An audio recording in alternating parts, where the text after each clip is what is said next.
Hai, perkenalkan nama saya Stefani Laura Tamarata-Liska. Di sini saya ingin membahas tentang soal UAS Fisika Dasar 1. Soal pertama, perhatikan gambar di samping. Balok 1 dengan massa 2 kg meluncur tanpa slip dari ketinggian 1,8 meter dan menumbuk balok 2 yang bermassa 1 kg. Setelah tumbukan, balok 2 meluncur pada bidang kasar dengan koefisien gesek kinetis 0,4 atau μk-nya 0,4. Yang ditanya, tentukan jarak tempuh balok 2 sampai berhenti jika kondisi pertama atau yang A, tumbukan lenting sempurna, dan B, tumbukan lenting sebagian dengan koefisien restitusinya 0,3. Jadi, langsung saja kita bahas. Yang pertama, kita buat dulu diketahui dan ditanyanya. Yang pertama diketahui M pada balok 1 tadi 2 kg, massa pada balok 2-nya 1 kg, ketinggian 1,8. Di sini yang dimaksud adalah H pada gambar ini. Selanjutnya,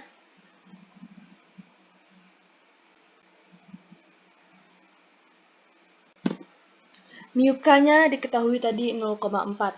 Yang ditanya, jarak tempuh dua balok jika yang pertama yang A tumbukan lenting sempurna dan B tumbukan lenting sebagian.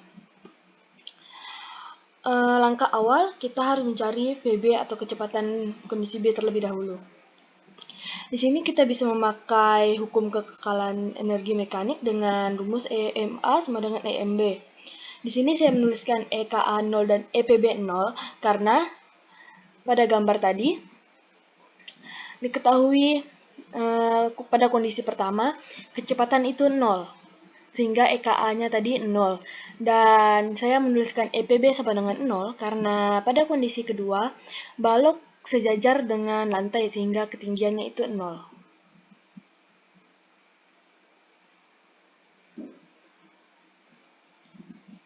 Jadi, kita dapat menuliskan rumus dari hukum kekekalan energi mekanik itu EKA tambah EPA sama dengan EKB tambah EPB. Karena tadi EKA-nya 0 dan EPB-nya 0, maka kita bisa tuliskan seperti ini. EPA sama dengan EKB. Kita masukin rumusnya. Rumus dari energi potensial itu adalah M kali G kali ketinggian. Yang di sini M kali G kali HA sama dengan rumus dari energi kinetik B setengah kali M kali VB kuadrat. Sehingga kita dapatkan rumus dari VB sama dengan akar 2GH. Kenapa N hilang? Karena ruas kiri sama dengan ruas kanan. Jadi kita tinggal coret saja. Kita masukin nilai-nilainya. VB sama dengan akar 2 kali G, percepatan gravitasi itu 10, kali ketinggian hanya 1,8. Sehingga kita dapatkan kecepatan dari VB sebesar 6 meter per sekon. A. Tumbukan lenting sempurna. Dalam kasus ini kita dapat menggunakan rumus momentum di mana rumusnya itu M1 kali V1 tambah M2 kali V2 sama dengan M1 kali V1 aksen tambah M2 kali V2 aksen. Karena V2 sama dengan 0, di sini saya tuliskan 0 karena tadi pada soal ia disebutkan bahwa bergerak pada bidang kasar. Bisa kita analogikan benda tersebut akan berhenti, maka kecepatan akhirnya itu 0. Lalu kita dapat tuliskan M1 kali V1 sama dengan M1 kali V1 aksen tambah M2 kali V2 aksen. Lalu kita masukkan saja nilai-nilainya. M1 itu 2 kali V1 itu 6 yang sudah kita dapat tadi sama dengan 2 kali V1 aksen tambah 1 kali V2 aksen. 2 kali 6 itu 12.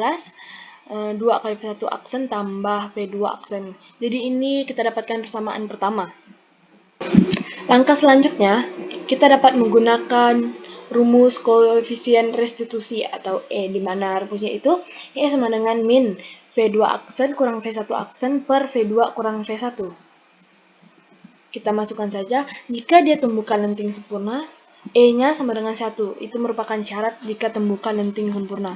Jadi kita masukkan saja nilai E sama dengan 1, lalu sama dengan min V2 aksen kurang V1 aksen per V2 tadi 0 karena bendanya bergerak pada bidang kasar dikurang 6. Jadi kita dapat hitung seperti ini, 1 dikurang V2 aksen kurang V1 aksen per 6. Kita 6 ini, 6 kita kalikan ke 1, jadi hasilnya seperti ini. M sama dengan V2 aksen kurang V1 aksen. Jadi kita dapat persamaan 2. Sehingga langkah selanjutnya ialah eliminasi persamaan 1 dan 2. Kita tuliskan saja, 12 sama dengan 2V1 tambah V2 aksen. Di bawahnya 6 sama dengan V2 aksen kurang V1 aksen, sehingga kita dapat eliminasi.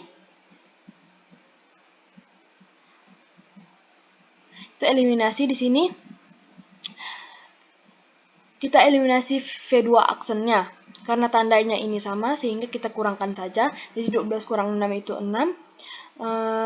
2V1 aksen kurang min V1 aksen. Karena min ketemu min sehingga tandanya positif. Jadi kita bisa dapatkan 6 sama dengan 2V1 aksen tambah V1 aksen. 6 sama dengan 3V1 aksen dan V1 aksennya kita dapatkan 6 bagi 3 sama dengan 2 meter per sekon. Setelah dapat V1 aksennya, kita lalu mencari V2 aksennya dengan langkah kita menggunakan persamaan kedua saja. 6 sama dengan V2 aksen kurang V1 aksen. Kita substitusikan nilai V1 aksennya tadi. Jadi 6 kurang V2 aksen. Langkah selanjutnya, untuk mencari jarak tempuh balok kedua, kita dapat menggunakan rumus teorema usaha energi di mana W sama dengan perubahan energi. Pada kasus di atas, kita dapat menggunakan perubahan energi kinetik atau delta EK. Lalu kita uraikan gaya-gayanya. Di sini saya menuliskan min W gesek atau usaha gaya gesek sama dengan energi kinetik di C sama dikurang energi kinetik di B. Mengapa saya menuliskan seperti ini? Karena kita dapatkan balok kedua bergerak dengan kecepatan 8 meter per sekon. Tadi yang nih, di PB ini 8 meter per sekon ya. Ke arah kanan. Kita anggap dia berada di titik B dan berakhir di titik C. Sehingga kita dapat tuliskan VC sama dengan 0. Kita dapat menggambarkan seperti ini ya. Kita asumsikan seperti ini. Lalu, mengapa di sini gaya atau usaha gaya geseknya min? Karena di mana-mana itu gaya gesek berlawanan dengan arah gerak benda, sehingga kita dapat menuliskan usahanya di sini ini min. Sehingga kita dapat uraikan menjadi min gaya gesek atau F gesek dikali S, karena rumus W itu F kali S sama dengan energi kinetik di C itu karena VC-nya 0, maka dia di sini energi kinetiknya 0 dikurang setengah massa dikali VB kuadrat atau kecepatan B kuadrat.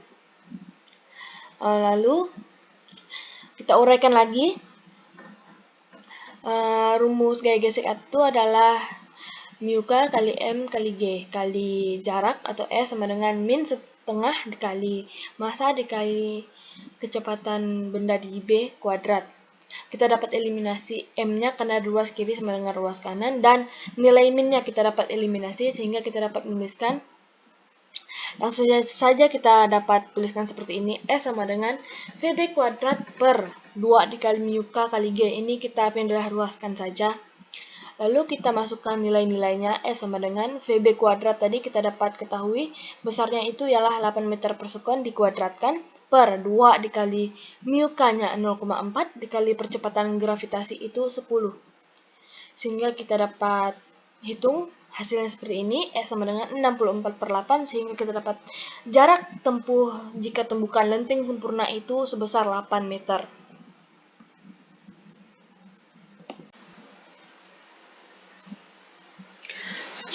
Untuk yang B, langkah pekerjaannya hampir sama dengan yang A tadi. Tapi di sini karena dia tumbukan lenting sebagian, kita ubah nilai E-nya sebesar 0,3. Langkah awalnya kita nuliskan rumus koefisien restitusinya, lalu kita ubah nilai E-nya sebesar 0,3. Jadi seperti ini ya. Nilai-nilai V2, V1-nya ini sama. Lalu kita dapat hitung seperti ini. 0,3 sama dengan V2 aksen kurang V1 per 6. Mengapa positif? Karena 0 dikurang 6 itu negatif 6. Negatif ketemu negatif jadi positif. Lalu kita kalikan saja 6 dikali 0,3 sehingga dapat hasilnya 1,8 sebesar V2 aksen kurang V1 aksen. Lalu pada soal yang A tadi kita ketahui bahwa ada persamaan seperti ini. 12 sama dengan 2 V1 aksen tambah V2 aksen. Lalu kita ubah saja. Dibuat seperti ini, V2 aksen sama dengan 12 kurang 2 V1 aksen. Lalu, kita bakal tahu nanti ya, mengapa kita ubah V2 aksennya seperti ini. Jadi, tujuannya itu adalah untuk mencari V1 aksen. Sehingga kita substitusikan nilai V2 aksen ke dalam persamaan yang ini. 1,8 sama dengan 12 dikurang 2 V1 aksen dikurang V1 aksen. Nah, ini kan satu variabel, jadi di sini kita ingin mencari V1 aksen terlebih dahulu. Lalu 1,8 sama dengan 12 dikurang 3 V1 aksen. 12 kita pindah ruaskan.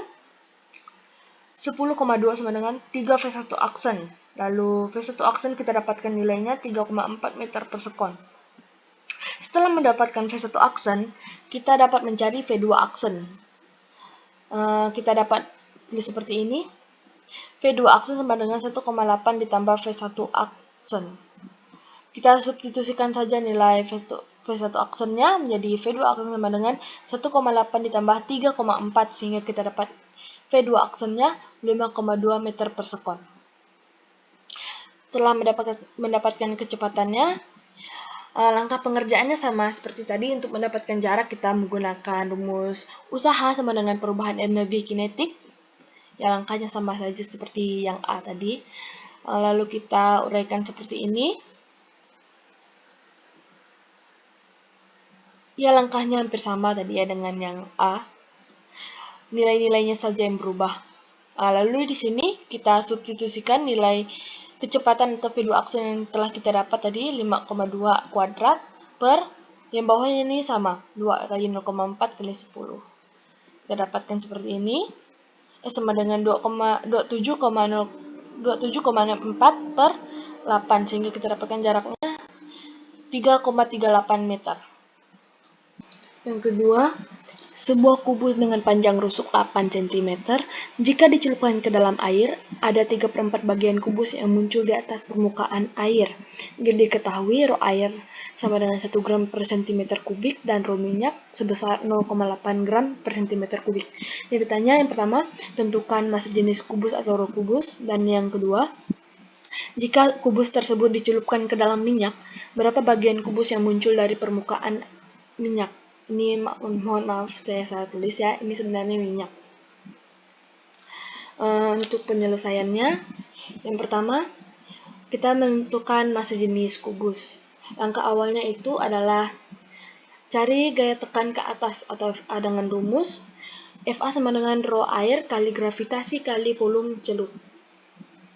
Kita masukkan nilai-nilainya. FA sama dengan rho air tadi 1000 gram per cm kubik, kita ubah ke kilogram per meter kubik jadi 1000 kali gravitasinya itu 10 dikali volume celup itu tadi kan yang muncul di permukaan air tuh 3/4, jadi yang tercelup ke dalam air itu ada 1/4 bagian dikali 0,08 itu adalah panjang rusuk kubus pangkatkan 3. Sehingga kita dapatkan nilainya FA sama dengan 1,28 Newton. Langkah kedua ialah massa celup. Kita mencari massa celupnya. Rumus FA kita bisa ubah menjadi M celup kali gravitasi. Sehingga kita buat M celup sama dengan FA kali G. M celup sama dengan kita masukkan nilai FA-nya tadi 1,28 Newton per 10 besar gravitasi atau percepatan gravitasi, sehingga kita dapat nilai dari massa celup sebesar 0,128 kg. Langkah ketiga ialah massa jenis kubus. Itu yang ditanya tadi. rumus rho kubus sama dengan M celup per V. Kita bisa ketahui rumus dari rho sama dengan M per V ya, massa per volume. Kita masukkan saja nilainya, rho kubus sama dengan 0,128 per 0,08 pangkat 3. Jadi kita dapatkan rho kubusnya sebesar 250 kg per meter kubik. Lalu yang B, bagian kubus yang muncul dari permukaan air.